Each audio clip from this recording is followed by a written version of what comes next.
Октаныш районының үстінліклі юнәліші болған ауыл хужалығы тармағы бүгін нинди сулыш белән яши.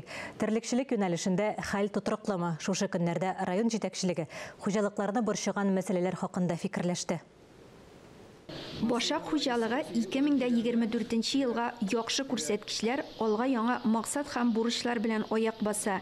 2023 елда биредә терлekçilik юнәлешендә күләмле эшләр башкарылган. Савым сыерлар өчен яңа комплекс төзелгән. 2024 елда аны тулысы белән эшләп бетереп, кулланылышка тапшырырга исәплиләр. Сауган вакытта монда сразу 50 баш мал көтелеп сауга.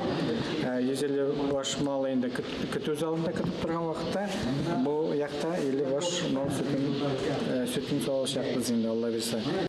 Бүгінгі күндә бір сыйырға уртача 26-27 килограмм süt сауа башак хужалыгы.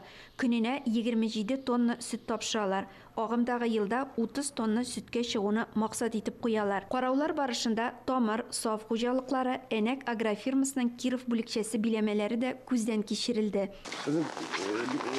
Чымалмында симерту була да инде, симертудән соң коплатудан соң инде уже шушында бозолатып группа сыйыр җыеп 45-50 баш сыйыр җыябыз да исәфләргә кайтарабыз. Шул әйбер хәничә ел бүгенге көндә шул әйбер дәвам итә. Ел әйләнәсе табыш китерә торган терлekçilik тармагы район җитәкчелегенең күз уңында. Узган елга караган вакытта 1000 башка якын терлек ким булып тора безнең. Моның төрле кимчелекләре бар, сәбәпләре. Лекоздан арнабыз дигән сәбәп тә бар инде. 2024 елны Аллаһа шөкер 225 тонна süt белән башлап киттек.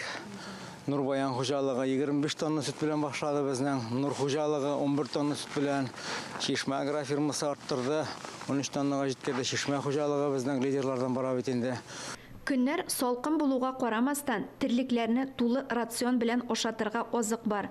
Районның барлык хуҗалыкларында терлекләрне тукландыру тиешле дәрәҗәдә. Әмма терлек баш саннарының кимүе борчыды район җитәкчелеге. Süt күләмен 300 мең тоннага җиткерүне алга максат итеп куялар.